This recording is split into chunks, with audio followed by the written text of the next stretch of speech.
সারা বিশ্বের সব বিমান সংস্থাই একেবারেই মানা করে দিল। ওরস শরীফের আর মাত্র 3 দিন বাকি, অথচ 25টি জ্যান্ত উট আটকে আছে পাকিস্তানের মাটিতে।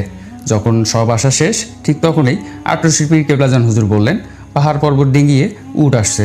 আর তারপরেই ঘটে গেল এক অলৌকিক ঘটনা, যা পুরো বিশ্ববাসীকে তাক লাগিয়ে দিয়েছিল। কি ঘটেছিল সেই রাতে? চলুন আজকের ভিডিওতে শুনে নেই খাজা বাবার বাস্তব কারামত।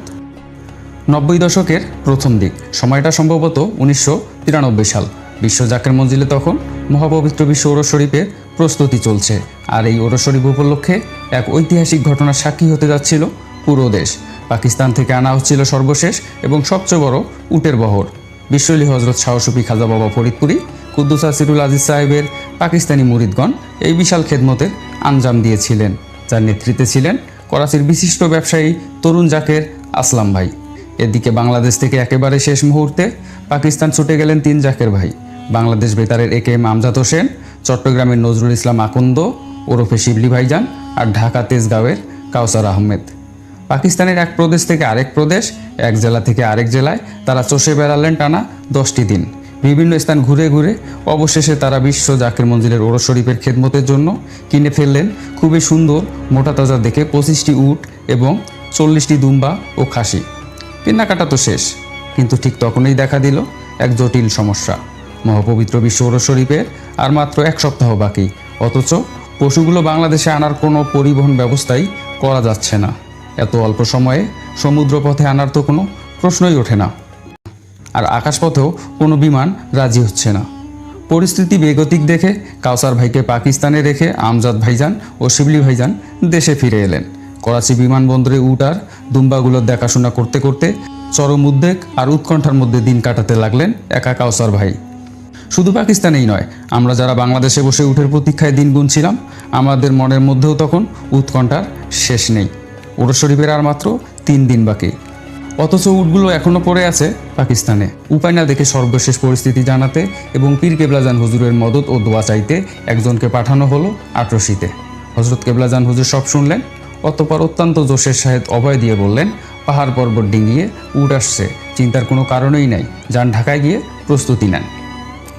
হুজুর কেবলাজানের মুখ থেকে এই কথা বের না হতেই অলৌকিকভাবে যেন সব বদলে গেল। হঠাৎ করেই সংবাদ পাওয়া গেল পাকিস্তান এয়ারলাইন্স কর্তৃপক্ষ একটি কার্গো বিমান ভাড়ায় দিতে রাজি হয়েছে, যেখানে ইতিপূর্বে বাংলাদেশ বিমানসহ পৃথিবীর কোনো বিমান সংস্থাই এই উট পরিবহনে অপারগতা জানিয়েছিল। অবশেষে সারা দেশবাসীকে অবাক করে দিয়ে বিমানে চড়ে উট এলো বাংলাদেশে। 1টি নয়, 2টি নয়, মোট 25টি উট। সাথে এলো অন্যান্য প্রাণীও। ঘুমের ইঞ্জেকশন দিয়ে অচেতন করে এতগুলো শক্তিশালী জ্যান্ত পশুকে আকাশপথে উড়িয়ে আনা হলো। কিন্তু ঢাকায় পৌঁছানোর পর উটের ক্যাম্প নিয়ে জাকেরানদের মধ্যে কিছুটা মতবিরোধ দেখা দিল। হঠাৎ করেই সিদ্ধান্ত হলো শেরে বাংলা নগরস্থ আগারগাঁওয়ের মান্নান ভাইয়ের ক্যাম্পে উট রাখা হবে, অথচ সেখানে কোনো পূর্ব প্রস্তুতিই ছিল না। কিন্তু খাজা বাবার দয়ায় মান্নান ভাই অত্যন্ত সুকৌশলে তার সঙ্গী সাথী জাকের ভাইদের নিয়ে কঠোর পরিশ্রম শুরু করলেন। অল্পক্ষণের মধ্যেই সেই স্বল্প পরিসরে স্থানটিকে 25টি উট এবং 40টি দুম্বা খাসি রাখার উপযোগী করে গড়ে তুললেন। বিমানে আসা উটগুলো রাখা হলো সেখানে। আর এই খবর ছড়িয়ে পড়তেই দিনরাত হাজার হাজার কৌতূহলী নারী পুরুষের ঢল নামলো সেই উট দেখার জন্য।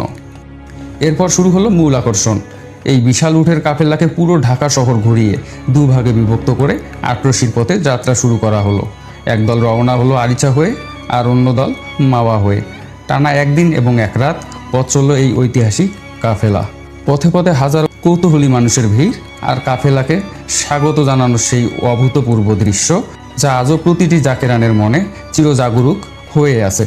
অবশেষে দীর্ঘ পথ পেরিয়ে সন্ধ্যা নাগাদ যখন ক্লান্ত পরিশ্রান্ত জাকের ভাইয়েরা সেই বিশাল উটের কাফেলা নিয়ে বিশ্ব জাকের মঞ্জিল দরবার শরীফে পৌঁছালেন, তখন চারিদিকের পরিবেশ এক স্বর্গীয় রূপ ধারণ করলো। সবাই মিলে আপন মুর্শিদের নেক নজর আর দয়া ভিক্ষা চেয়ে গজলের তালে তালে জিকির করতে লাগলেন। জজবার হাতে অশ্রুসিক্ত চোখে গাইতে লাগলেন খাজা বাবার আশেকানা গজল।